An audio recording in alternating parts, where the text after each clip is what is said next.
Welcome to our channel. My name is Sophie and I'm the co-founder of The Living House. We're an affordable online interior design company that helps families design beautiful homes that are within their budget. Today's video is all about how to decorate a nursery on a budget. Let's face it, you have so many essentials to buy when you're having a baby, but you still want a beautiful nursery, but you don't want it to break the bank, you don't want it to cost the earth, and it needs to come within your budget. We're sharing lots of budget-friendly tips on how to decorate a nursery, but make sure you stick around for tip number 3 because it is so affordable and it can really transform the room. Paint will probably be one of the cheapest items you buy for your nursery, and it will make the biggest impact because if you think about it, paint is the biggest thing en masse in the room. With that being said, there are lots of different things you could do. So of course you could paint the whole room one colour and even the ceiling too. Or you could go for colour blocking. Colour blocking is a really fun idea for a kid's room, a nursery, and you could incorporate shapes, so arches. You could do half height, so one colour at the bottom, one colour at the top. You could incorporate a scallop edge to that, which always looks really fun in a child's bedroom, in a nursery. And it really helps the zone areas. So you might want to create like a cosy reading nook, or you might want to zone where the cot is. There are some great ideas that you can do with colour blocking, and it doesn't have to cost the earth either because you can get smaller tins of paint to do this. Wallpaper can look beautiful in a nursery, and it doesn't need to cost the earth. There are some really affordable wallpaper brands out there that can be as little as £20 per roll, but of course if you want to spend more, you can. There are so many options. With wallpaper, it can be great if you're going down more of a themed route for the nursery, so it could be jungle, safari, dinosaurs, rainbows, you name it, there's lots out there to choose from.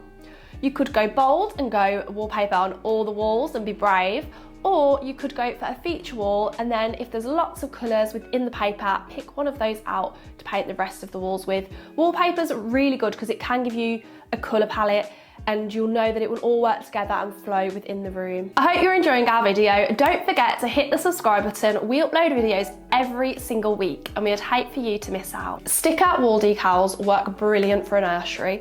If you don't fancy wallpapering, these are a great affordable alternative. They can bring life and pattern to the walls, and they're just a peel and stick, so they're really simple. And if you do decide in a few years that you're going to change the room, then there's no need to get the wallpaper stripper out, you just literally peel them off. We found some really beautiful wall decals on Etsy. There's some gorgeous designs that are really affordable, they don't cost too much, and you can also, maybe if you make a mistake, it's easy to peel off. It's not like wallpaper where you have to line it up, so they're really adjustable too. They're a great option for a nursery, even up to when your child gets older as well. Panelling can look fabulous in a nursery. If you're handy at DIY, then definitely explore panelling as an option for your nursery. It's an affordable way to add some character to the room, especially if you've got an old property, panelling always suits it well. You could go for a shaker style, that could be on the bottom half of the wall. It could even just be on one wall where the cot might be to create a feature, so you don't have to spend too much on the supplies. You could pair it with paper, it always looks beautiful with a paper above the panelling, or you could paint the panelling the same as the walls to blend in, but it's more there for an architectural texture feature. Now you're obviously going to need quite a bit of furniture, and it might be tight on space, so such as your cot, chest of drawers maybe, changing table, wardrobe. There's quite a few pieces of furniture that you're going to want in the space. But of course it comes at a cost. We've had a look and IKEA do a really lovely cot for less than £70. It's a wooden design and you could paint it, you could make it your own, inject some personality, paint it with a pop of colour or a colour that might be in the wallpaper. Obviously use paint that's safe for children. Or if you're going for a minimal Scandi look, leave it as it is and it creates that pared back look with the wood.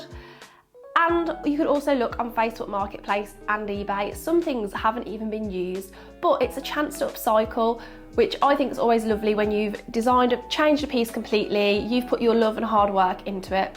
You could get a chest of drawers, for instance, having a look on Facebook Marketplace, and you could paint them, you could change the handles, and it could also be a changing unit as well. So you could put a changing mat on top if you're tight on space and you need to double up a changing mat and chest of drawers. Definitely have a look on selling sites because there are some great bargains out there, and as I said, some things haven't even been used. One way to save money is to get crafty and make things yourself for the nursery.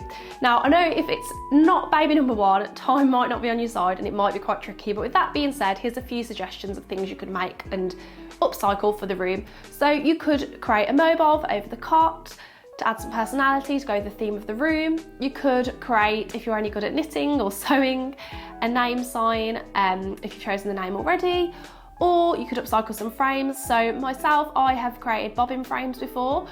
So the bobbin trend was really popular last year and it's still popular this year. All I did was get a cheap frame from B&M, like a flat frame, and then half wooden beads from Amazon that were really cheap, and stuck them all around the frame and then painted it. You could paint them in nice pastel colours, paint them the same as the wall to blend in, but you've got the texture there. There are so many different things you could do, and it is quite therapeutic if you have got the time to sit and make something, especially for your baby's room. Changing the flooring may be out of your budget.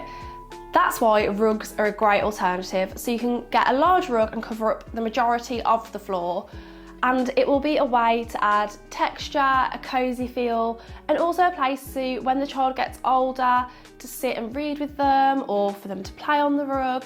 So it's not just to cover the floor, it's practical as well, and there are washable rugs. So if you're thinking of spills, there are some really affordable washable rugs now that will work perfect in a nursery. Have a look at places like Rug Vista, Wayfair, even supermarkets like Asda. They do rugs now that are really affordable too. Another brand to check out is Totter and Tumble. So instead of a rug, it's a playmat, but would work brilliantly in a nursery too. And they'll last for many years to come. So even if you do yoga, it's a mat for that. It's a mat for your child to play when they're older, and it's wipeable. But also the best thing is their designs are beautiful, and they have a collection that is Morris, so William Morris designs. So your playmat, if you want to move it from the nursery as the baby gets older into, I don't know, your open plan kitchen, not only is practical but can go with your interior style and look beautiful. So definitely check them out. Adding artwork to your nursery will inject some life and some character into the space, and it doesn't need to be too expensive either. We've found a really affordable way to add artwork to your nursery, and that is on Etsy. They do digital downloadable art. So it's basically a file that you pay for, and you can print the artwork in your own time, but there are some gorgeous prints on there and designs and so many different options to choose from. We definitely recommend having a look on Etsy. And the best thing is you can print to any size. So say if you do a gallery wall, you can swap them about if you fancy a bit of a change. You can just print off the bigger size. Obviously you are going to have to spend the time printing or getting them printed somewhere, but it's a much more affordable way to add artwork to your nursery. And you don't need to spend a fortune on frames either. Have a look at B&M, Asda, Decals. They do some really cheap frames that look much more expensive than they actually are. If you're thinking what accessories you can use in your nursery, then books. Books are a great way to add some accessories, and obviously practical because you're going to read them too. So this could be a collection of, I don't know, Peter Rabbit books, for instance. They're quite sweet, and you could put them on a shelf. IKEA does some great picture ledges which you can use for bookshelves, and then as the child gets older they can have their favourite books on there. They might not be as aesthetically pleasing as the ones you chose when they're a baby, but it's a great way for them to put up their books and also have them on display. I hope you've enjoyed our video and picked up lots of tips that you can use in your nursery and how it can be decorated on a budget without it breaking the bank and costing the earth. Don't forget to hit the subscribe button. We are uploading videos every single week and we would hate for you to miss out.